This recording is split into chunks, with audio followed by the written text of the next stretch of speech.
My wife always wears a red gown at midnight. Episode 2.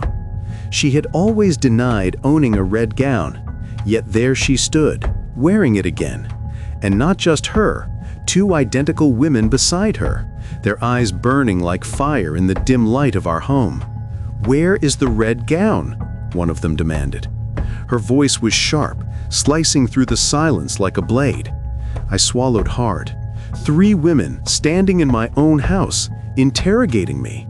It felt like I was the outsider here. "There's no red gown in this house," I said, trying to sound confident. But inside, my heart was pounding like a drum. My wife stepped forward. Her expression was colder than I had ever seen. "You took it," she said. "If you knew what it meant, you wouldn't have dared." A chill ran down my spine. What meaning could a simple gown hold? Then her 2 friends spoke together, perfectly in sync. "If you don't bring it out before morning, prepare yourself." They turned toward the bedroom, but before entering, my wife looked back at me. Her eyes, empty, hard, soulless, like she no longer recognized me. Or worse, like she was no longer the woman I married. When they disappeared into the bedroom, my legs felt weak. I collapsed onto the couch, hands trembling uncontrollably. This was my home, my own home. So why did it suddenly feel like I was the intruding? I wanted to shout, to demand answers, to send all of them away. But nothing came out. Fear held my voice hostage.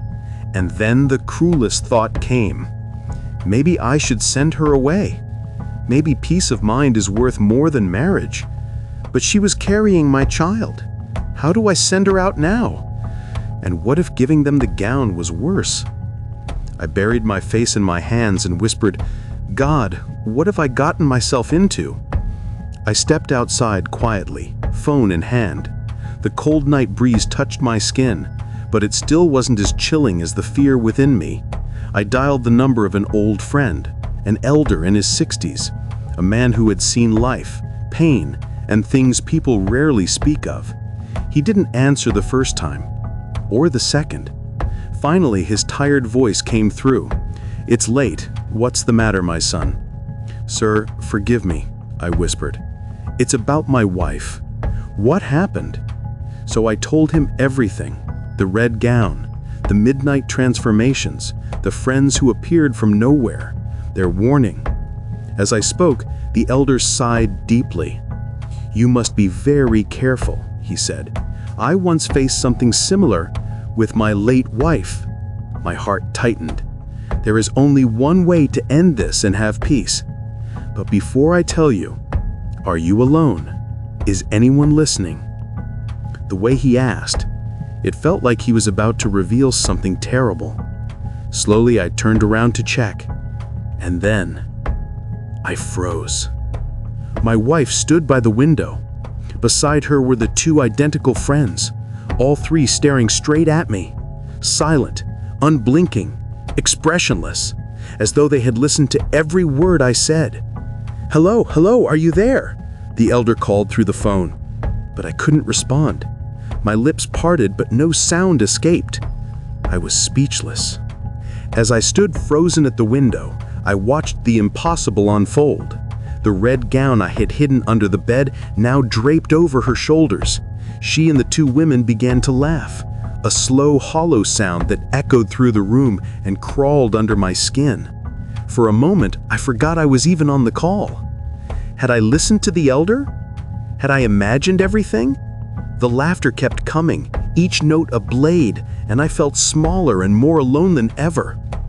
When the message from the elder blinked on my screen, "Meet me tomorrow morning," it felt like a lifeline thrown into the dark. That night I didn't sleep. From the sitting room, whispers leaked from the bedroom, soft as silk, cruel as frost. The hours moved like water through my fingers. Just before dawn, the 2 friends left in normal clothes without a word. The house felt hollow.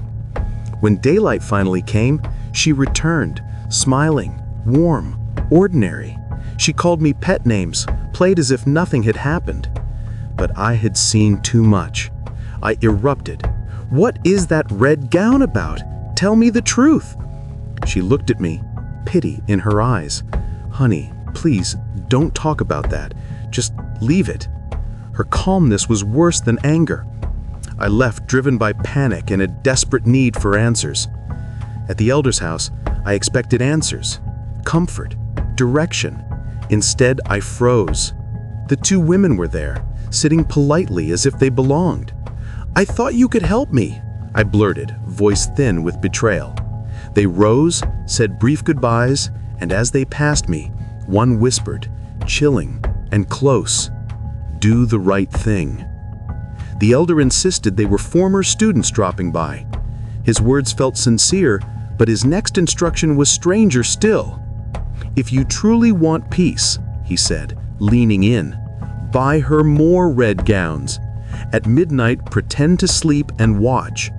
It sounded insane, but there was a weight in his voice, an old, practiced sorrow. I obeyed. I bought the gowns. I handed them to her like a dutiful husband. She smiled, bright, unsuspecting, delighted. Inside, I felt hollow. That night I pretended to sleep. My heart hammered as midnight approached. When the clock struck 12, she slipped into a red gown and hurried out, as though fleeing a chase. I called the elder.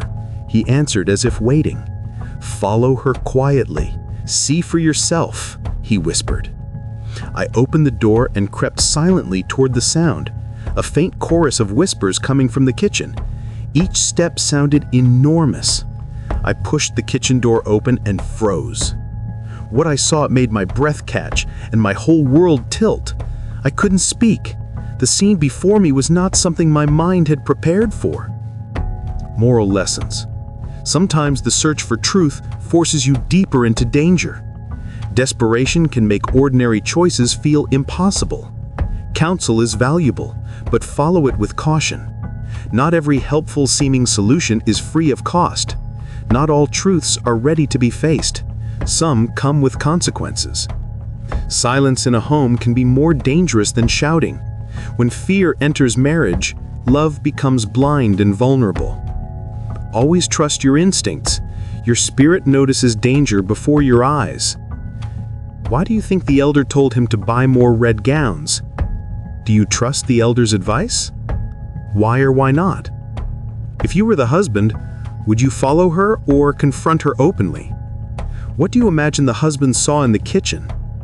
What do you think the elder was going to reveal? Do you believe the wife and her friends are human or something else? Should the husband give them the gown or keep it hidden? Why do you think they all appeared behind the window at that moment? If this episode gripped you, like, subscribe, and share. Your support keeps the story alive. Drop your theory in the comments. The best prediction might be featured in the next episode.